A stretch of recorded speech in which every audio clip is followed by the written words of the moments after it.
Good evening and welcome. I'm Vincent Makori. This is Africa 54. First tonight, in a shocking twist, the Blade Runner returns. South African athlete Oscar Pistorius will be released on parole on August the 21st after serving 10 months of a 5-year sentence for culpable homicide of his girlfriend Reeva Steenkamp. And now the Olympic and Paralympic track star is in prison in the capital Pretoria after being convicted in October following a 7-month trial. Pistorius qualifies for parole under South African sentencing guidelines that say non-dangerous prisoners should spend only 1/6 of their sentence behind bars. News of his pending early release drew mixed reactions in South Africa.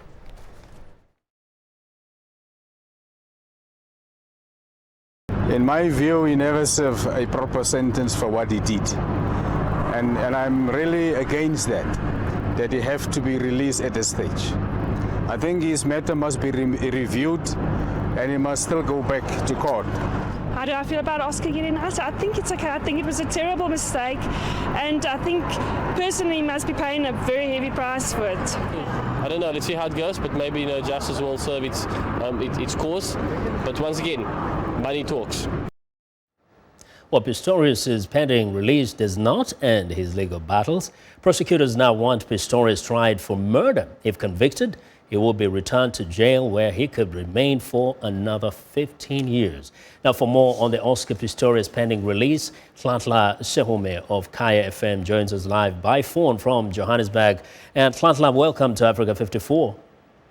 Thank you for having me. Now, give us a bigger picture in terms of reaction across South Africa, but first begin with the family of Reeva Steenkamp. Well, Reeva Steenkamp's parents spoke through their lawyer, Tanya Kuhn, where they expressed their complete shock at the Correctional Service Department's recommendation to put Oscar Pistorius under house arrest. Now, the elderly couple, who are both retired and were dependent on their slain daughter financially before her tragic death, said while they had forgiven the daughter's killers, the 10 months that he had spent in prison is not enough. They say that this also doesn't send out a proper message to the public and does not serve as a proper deterrent to commit a crime as the way it should. The couple attended the last leg of the marathon murder trial, and I could see the strain it was putting on them as they looked quite exhausted by the events in court.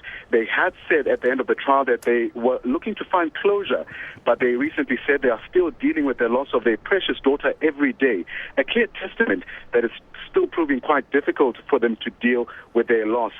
Now, a reaction from the public, as you have found, there's been a mixed reaction here in South Africa, certainly from members of the public.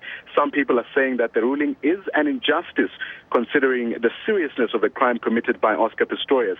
However, for others who have been following the trial, especially in the media, in this highly publicized case, this came as no surprise, as it had been widely reported that Oscar Pistorius would be released after serving about 10 months in prison.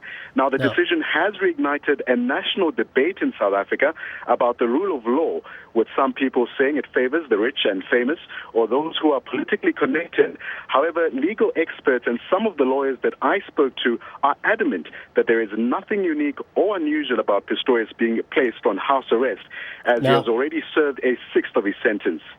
Now, Nhlanhla, there is also the matter of him possibly being retried in the United States. That is called double jeopardy. Can you explain to us the possibility of him actually going back to courts and possibly being convicted? Yes, state prosecutors are saying that Oscar Pistorius should have been found guilty of murder, and now they're taking their case to the Supreme Court of Appeal.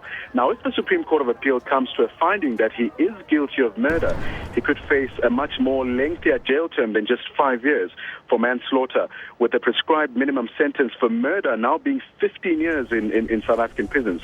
But the onus is on the prosecutors to prove Oscar Pistorius' intention to kill. Now, the double amputee testified in court that he shot and killed his girlfriend through a locked bathroom door at his Pretoria home, believing that she was an intruder. However, the prosecutors are going to launch a new challenge when the court sits for an appeal in November.